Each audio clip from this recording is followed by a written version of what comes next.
Hello मेरे प्यारे बच्चों, क्या हाल चाल। बढ़िया साहब, उम्मीद है आप सभी अच्छे होंगे और आपकी तैयारी भी बेहतर चल रही होगी। बहुत सारे बच्चों की ये डिमांड थी कि सर हर एक सब्जेक्ट के क्वेश्चन पेपर को थोड़ा बता दीजिए कि किस टाइप का हमारा पेपर आएगा, कैसे क्वेश्चन होंगे, ताकि कुछ हमको भी पता रहे। तो भाई आप सभी के डिमांड पर आज के इस वीडियो में हम देखने वाले हैं फिजिक्स के क्वेश्चन पेपर को, क्योंकि सबसे ज्यादा अगर परेशान करता है ना फिजिक्स और केमिस्ट्री।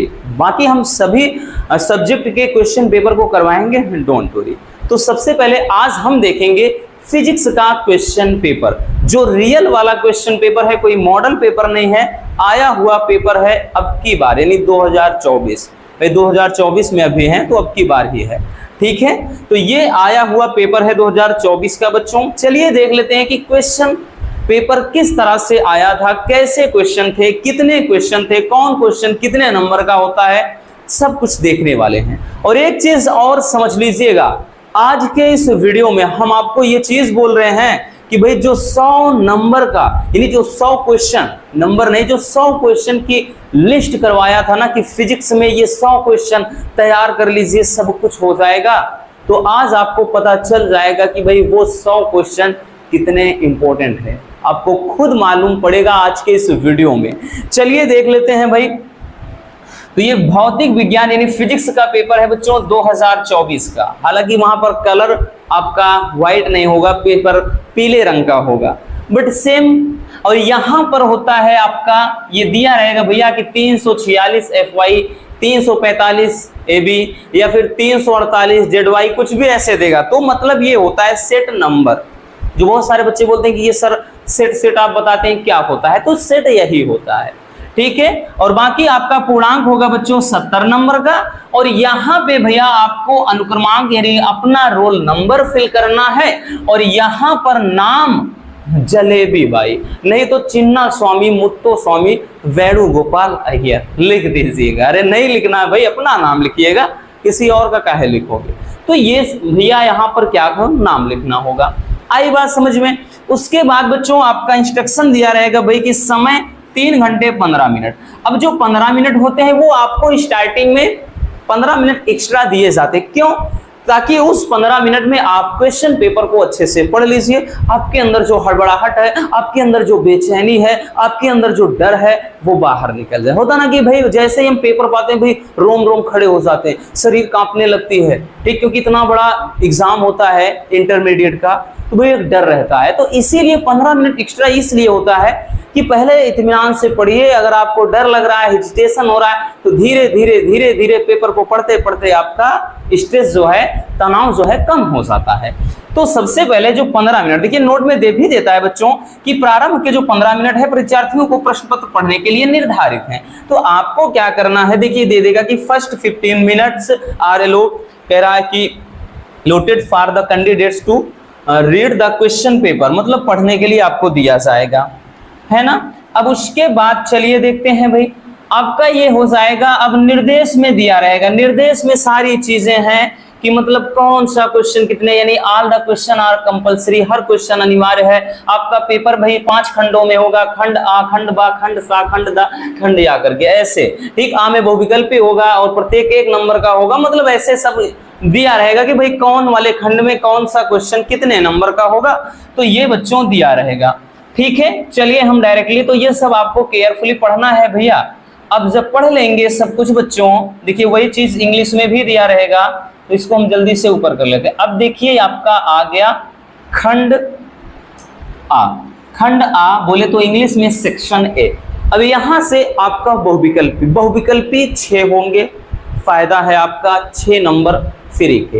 हाँ लेकिन डिफिकल्ट होते हैं थोड़ा, क्योंकि भाई फिजिक्स इतना आसान नहीं जितना हर कोई समझता है, और इतना मुश्किल भी नहीं इतना जितना हर कोई समझता है, यानी कुछ भी हो सकता है ना। पेपर डिफिकल्ट भी आ सकता है, सिंपल भी आ सकता है। भाई 7 सेट बनते हैं, हो सकता है एक दो पेपर एकदम इसी हो जाते हैं, बाकी आपके ये जनरली ऐसा होता है भैया कि 5 सेट एकदम मक्खन बनेंगे, 1-2 सेट डिफिकल्ट हो जाता है, ठीक है। पहला क्वेश्चन कह रहा है कि एक तार को खींचकर 2 गुना लंबाई कर दिया जाए बच्चों, तो इसकी प्रतिरोधकता का मान क्या होगा रसगुल्लों?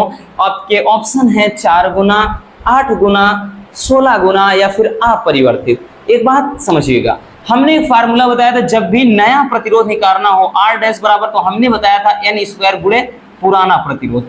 ठीक, जब ऐसे निकालना होता, जैसे R डैश n का मतलब 2 गुना लंबाई है, तो 2 गुना करके यहाँ पे हम R कर दिए, तो जो नया प्रतिरोध हो जाएगा 4R, यानी 4 गुना हो जाएगा। बट एक चीज समझिएगा, यहां पर प्रतिरोध नहीं पूछा है, पूछा है कि प्रतिरोधकता। ठीक है ना, प्रतिरोधकता का मान, रो का मान पूछ लिया है बच्चों। तो प्रतिरोधकता हमने एक चीज बताया था भैया, न्यूमेरिकल में भी करवाया था, अगर याद हो, जो जिसमें 3 टाइप के क्वेश्चन थे, प्रतिरोधकता पूछा था, अनुगमन वेग क्या होता है और प्रतिरोध क्या था, है ना। तो उसमें एक चीज बताया था कि प्रतिरोधकता चालक पर निर्भर नहीं करता है। ठीक है, लंबाई में इतना गुना कर दो उतना कर दो, नहीं, बल्कि पदार्थ के प्रकृति पर निर्भर करता है। इसलिए जो प्रतिरोधकता हो जाएगा वो अपरिवर्तित रहेगा, मतलब प्रतिरोधकता जो है नहीं बदलेगा। सिंपल सी बात। अगर यहीं पे प्रतिरोध पूछ लेता तो प्रतिरोध तो बच्चों 4 गुना हो जाता। आई बात समझ में भैया। चलिए अगले क्वेश्चन को देखते हैं। देखिए अगला क्वेश्चन क्या पूछा था। अगला क्वेश्चन था कि √3 अपूर्णांक वाले प्रिज्म का अपवर्तक कोण न्यूनतम विचलन कोण के बराबर है। तो न्यूनतम विचलन कोण का मान निकालना है। तो भैया आपके ये सेकंड फिजिक्स है, बहुत सिंपल सा है भैया, कि प्रिज्म कोण मतलब कह रहा प्रिज्म का अपवर्तक कोण यानी प्रिज्म कोण न्यूनतम विचलन कोण यानी जो डेल्टा m होता है उसके बराबर है। तो कह रहा है कि न्यूनतम विचलन कोण का निकालना है। तो आप इसको बड़े सिंपल तरीके से, भाई थोड़ा लेंथी जाएगा बट डोंट वरी, n बराबर sine a plus delta m by 2 होता है भैया। ठीक है, अब उसके बाद अपान नीचे होता है साइन a बाई 2। तो बच्चों इस फार्मूले की मदद से आप आराम से निकाल सकते हो। अब एक चीज और ध्यान समझिएगा, यहाँ a बराबर आपको डेल्टा m रखना पड़ेगा, यानी हम डेल्टा m को भी a ही रख सकते हैं। तो जब यहाँ पे रखेंगे n का मान ये दिया है, ठीक, इसमें रखेंगे तो आपका कुछ भी आ सकता है, मे बी या तो ज्यादा हो भाई, कुछ संभावना है या तो 30 आएगा या तो 60, इन्हीं में दो कोई होगा, हो सकता है ये भी, ऐसा नहीं कि नहीं, वो तो हल करने के बाद पता चलेगा। तो इसके बारे में सोचना नहीं, जब हम वो करवाएंगे तो वहां पर एकदम ये सारे क्वेश्चन करवाएंगे। ठीक है ना। आगे कह रहा है कि रूट LC का मात्रक क्या है। ठीक, L प्रेरकत्व है, C धारिता है। देखिए भाई फार्मूला आपका होता है ना कि F बराबर 1/2, यहाँ पे रूट में LC होता है। ठीक, फ्रीक्वेंसी जब इसको ऊपर ले जाएंगे F नीचे आएगा 1/f करके, यानी सेकेंड इनवर्स जाएगा, लेकिन जब इसको ऊपर भेजना है तो सेकेंड। तो हम डायरेक्टली कह सकते हैं बच्चों कि जो इसका मात्रक हो जाएगा भैया वो क्या हो जाएगा, सेकेंड, डायरेक्टली सेकेंड इसका मात्रक हो जाएगा। आई बात समझ में। चलिए आगे क्वेश्चन देखते हैं बच्चों। अगला क्वेश्चन क्या है, देखिए अगला क्वेश्चन कह रहा है कि किसी प्रकाश वैद्युत सेल के लिए देहली तरंगदैर्ध्य, ये आपका लैम्डा m दिया है। ठीक, तथा कह रहा है मतलब किसी अन्य सेल जिसके कैथोड का कार्यफलन पहले सेल से n गुना हो, तब अन्य सेल के लिए देहली तरंगदैर्ध्य कितना हो जाएगा। तो ये तो बहुत पीछे है। ठीक, आपका दिया है कि ये आपका lambda naught n lambda naught, फिर या लैम्डा नॉट अपॉन n, या फिर लैम्डा नॉट n-1, तो इसका ये वाला हो जाता है। ठीक है ना, इसको पिछली बार भी करवाया था। ठीक, अगला क्वेश्चन कह रहा है कि दी गई नाभिकीय प्रक्रिया में W क्या है, ये कैपिटल W क्या है। देखिए 2He4 दिया है, Z फिर X ये A दिया है, Z+2 और यहाँ से Y से A+3 और यहाँ W दिया। तो इसको समझिएगा, बड़ा ही आसान सा क्वेश्चन है। देखिए ये इस तरह से दिया है भैया जैसे 4, ठीक, उसके बाद यहाँ दिया है Z और ये X करके ये दिया है A। क्लियर। अब उसके बाद ये एरो करके बन के आ गया है भैया Z+2, Z+2 बना है बच्चों, और ये Y करके A+3 हो गया है। अब यहाँ पे ये W है, तो W को ही पूछ लिया है, क्या होगा पहले समझिए कि ये देखिए भाई यहाँ पर होगा तो Z+2 ठीक है, लेकिन अगर हम इसको जोड़ेंगे तो भाई इसका भी 4+A होना चाहिए, बट यहाँ पे A+3 है, तो इसका मतलब है यहाँ पर तो 0, क्योंकि नीचे तो सही है भाई Z+2 है, तो Z+2 हो गया, यहाँ 0 होगा, और यहाँ पे n, अब A+3 है तो इसका मतलब 1 की कमी है, 1 हो जाएगा। ठीक है, 1 हो जाएगा, तो तभी जाकर इसको जोड़ेंगे तो A+4 आएगा। तो इसका मतलब ये अब किस बात को दर्शाता है, तो बच्चों ये होता है न्यूट्रॉन। क्या होता है भैया, न्यूट्रॉन, ये न्यूट्रॉन को दर्शाता है। ये नाभिकीय संलयन नाभिकीय विखंडन वाले चैप्टर से है, सब लास्ट वाले में। तो क्या हो जाएगा, न्यूट्रॉन प्रोटॉन इलेक्ट्रॉन, तो भाई यही हो गया, ये क्या है, न्यूट्रॉन को दर्शाता है। क्लियर है। चलिए आगे चलते हैं। देखिए अगला क्वेश्चन क्या है भाई, अगला क्वेश्चन क्या होता है, कह रहा है कि आर प्रतिरोध के धारा मापी में मुख्य धारा 10% भेजने के लिए आवश्यक शंट का प्रतिरोध होना चाहिए, कितना होना चाहिए। देखिए इसमें क्या होता है, ये भी बड़ा सिंपल सा है। इसमें जब भी अज्ञात प्रतिरोध निकालना होता है भैया तो हो जाता है आपका Ig -1 अपान यहाँ पे IC होता है गुणे यहाँ पे G। ठीक, इसका मान जनरली 99 होता है, याद रखना बच्चों। तो इसमें शंट के लिए भाई ये हो जाता है, जैसे ये 1/10 हम रखेंगे इसका, ठीक, और नीचे 1 - 1/10 हो जाएगा। इसके बाद ये हो जाएगा आपका 99। अगर इसको हम सॉल्व करते हैं बच्चों तो ध्यान देना भाई, ये 1/10 हो जाएगा और नीचे 10 एकम 10 में से 9/10, ठीक है, गुणे यहाँ पे 99। तो ये से कट जाएगा भैया, इसको काटेंगे 11 आ जाएगा, यानी जो आएगा आपका 11R। ठीक है ना, 11R यानी 11 हम जो ओम का प्रतिरोध होगा यही हो जाएगा। ठीक है, तो इस तरीके से इसको सॉल्व कर सकते हैं। तो ये आपका बहुविकल्पीय फिनिश होता है, मतलब ये आपके बहुविकल्पी क्वेश्चन यहां से समाप्त होते हैं। अब खंड बा में देखिएगा, ठीक है, हमें केवल समझना है भैया, हम पूरा सॉल्व नहीं करवा रहे हैं, बट जो सिंपल मतलब कह रहे हैं छोटा था तो करवा दे रहे हैं। अब देखिएगा चुंबकीय द्विध्रुव आघूर्ण का व्यंजक और मात्रक पूछ लिया है, तो भाई इसका चुंबकीय द्विध्रुव क्या होता है, M बराबर I × A होता है, यही तो होता है ना, यही होता है। ठीक है, या फिर हमने बताया था कि जो से दोनों ध्रुव में से, हमने बताया कि दोनों ध्रुव सामर्थ्य में से किसी ध्रुव सामर्थ्य और उनके बीच की लंबाई ये होता है गुणनफल, इतना कहलाता है। बाकी मात्रक निकालते हैं तो भाई धारा का मात्रक एम्पियर और यहाँ पे मीटर स्क्वायर, तो एम्पियर मीटर स्क्वायर तो हो जाएगा। बस सूक्ष्म तरंगे क्या है, तो ऐसी तरंगे जिनकी आवृत्ति 300 मेगाहर्ट्ज से 300 गीगाहर्ट्ज के बीच होती है। ठीक है भाई, 300 मेगाहर्ट्ज से 300 गीगाहर्ट्ज के बीच होती है, तो वो सूक्ष्म तरंगे। तो इनका जैसे रडार वगैरह हो गया, दूर संचार में उपयोग होता है। ध्रुवण कोण क्या है, लाइट से रिलेटेड है। और इसमें कह रहा है कि संधि डायोड कौन सा अग्र अभिनत है कि पश्च यानी उत्क्रम अभिनत, जैसे अग्र अभिनत जिसको और उत्क्रम अभिनत या पश्च अभिनत में पूछ रहा है, तो ये जब बताएंगे तो अभी कोई मतलब है नहीं। नेक्स्ट है कि एक हेनरी स्वप्रेरकत्व को परिभाषित कीजिए, तो देख सकते हैं कितना सिंपल सा भाई क्वेश्चन पूछा गया है। अगला है कि धारा घनत्व की परिभाषा लिखना है, वह मात्रक लिखना है, तो भैया क्या होता है, J बराबर I/A। सब करवाया है भैया, ऐसा मत कहिएगा कि कुछ नहीं हुआ है। तो ये हो जाएगा। तो ये भी आपके वन लाइनर थे, यानी एक एक नंबर वाले क्वेश्चन। अब खंड सा के अंतर्गत जितने हैं 2 नंबर वाले क्वेश्चन होंगे भैया। जैसे यहाँ पे पूछ रहा है कि अनुगमन वेग और विभवांतर में संबंध है, तो याद है ना, करवाया है बच्चों, V∩D बराबर भैया EV/ml। ठीक, और यहाँ पे टाउ तो हमने बताया था, जैसे जब बताया था किसका, कि अनुगमन वेग के आधार पर ओम के नियम की उत्पत्ति, तो उसमें बताया था। तो एक जगह ये भी आया था, तो हमने वहां पर भी बताया था कि कभी कभार यही पूछ लेता है। तो ये देखिए सूत्र संबंध प्राप्त करना था 2 नंबर का।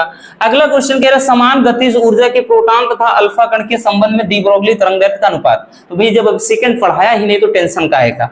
अगला है द्रव्यमान क्षति और बंधन ऊर्जा क्या है। लेकिन हाँ इतना याद रखना, ये सब टॉपिक बताया है जो 100 नंबर मतलब 100 क्वेश्चन की लिस्ट थी उसमें बताया है। नहीं आपने देखा देख लेना भैया, बहुत इंपॉर्टेंट है। प्लेलिस्ट में वीडियो है, मतलब या फिर हम डिस्क्रिप्शन में, इसी की वीडियो के डिस्क्रिप्शन में डाल देंगे। अगला है कि देखिए परिपथ में इतना धारा दिया है तो वही आर का मान ये पूछ लिया है।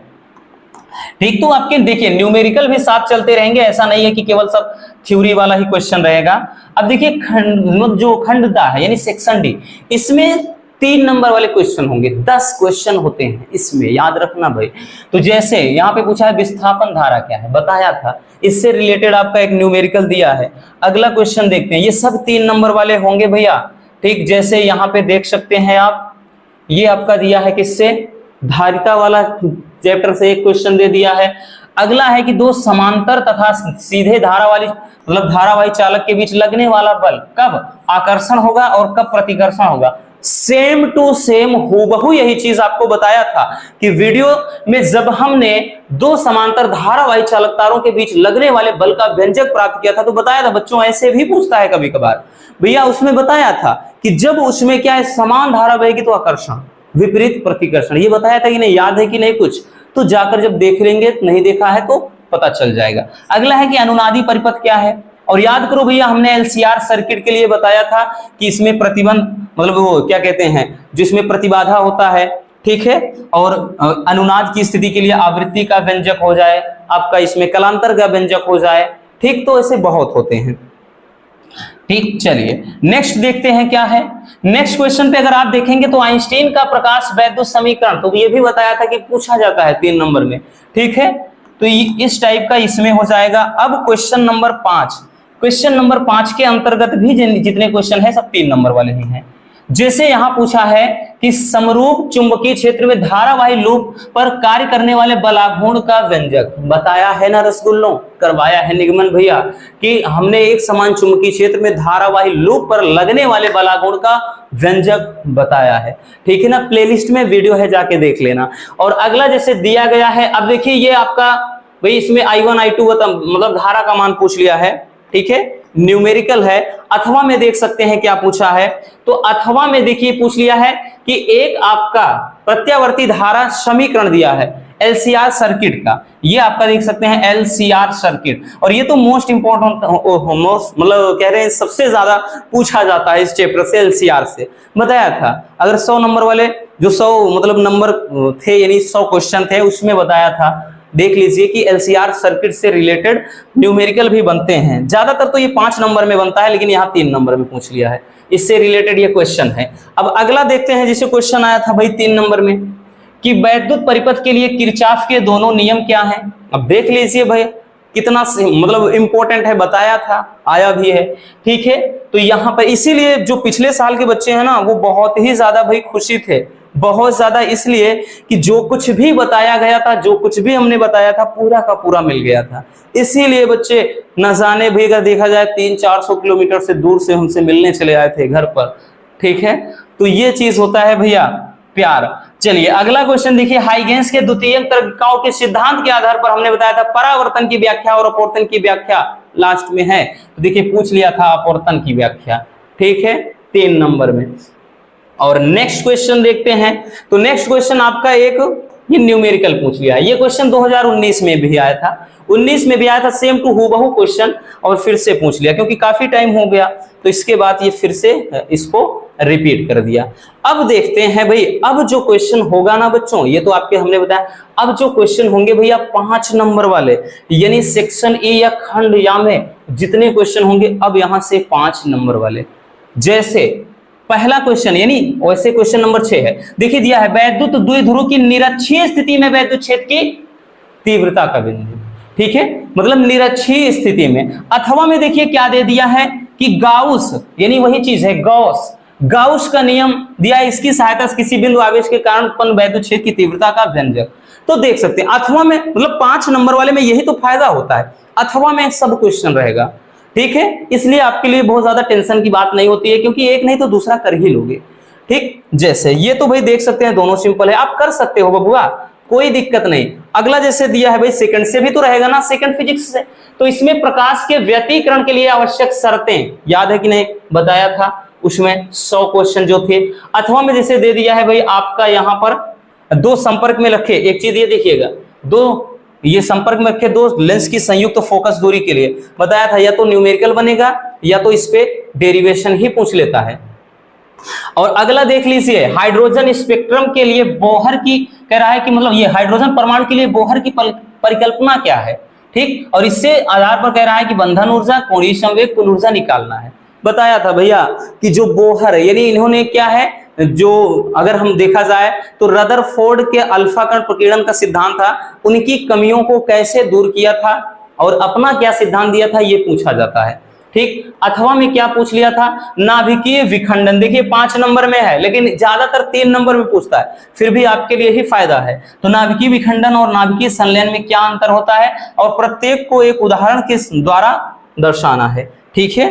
और ये तो इस तरह से भैया आपका क्या होता है कि पूरा का पूरा यानी ये चीज हो जाता है, ठीक है। और पीछे एक चीज ध्यान समझिएगा, आपका ये जो लास्ट में दिया रहेगा, जिसको दिक्कत होती है कि हाँ हमें नहीं पता ये चीज, तो जितने आपके कांस्टेंट वैल्यू होते हैं देख सकते हैं आप, सब कुछ मान दिया रहता है, इसीलिए टेंशन की बात नहीं है। तो इस तरीके से आपका कंप्लीट फिजिक्स का क्वेश्चन पेपर हो जाता है। तो बस आज के इस वीडियो में इतना ही, मिलते हैं किसी और शानदार टॉपिक के साथ। Love you, bye bye, take care. और हाँ, एक प्यारा सा कमेंट बॉक्स में छोड़ दीजिएगा।